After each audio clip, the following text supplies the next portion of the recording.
Instead of assisting the families of our anti-corruption heroes to survive after the assassination of their breadwinners, the ANC is shifting much focus and attention to the political survival of its leaders who are facing allegations of corruption. Ukuphindiselwa emsebenzini kukaRadzilani noMsiza sekususe omkhulu umsindo.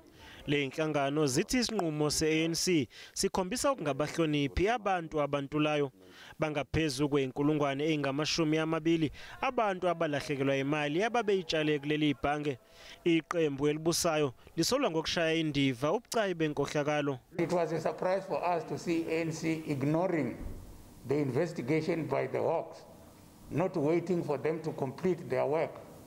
We expected that if they are in a hurry, then they would then support the Hawks to speed up the investigation so that this matter can come to rest.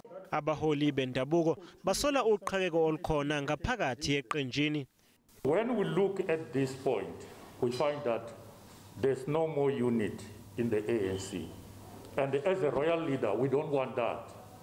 We urge the ANC that they must be united. United we stand, divided we fall. I-ANC eLimpopo ayitholakalanga ukuba iphawule.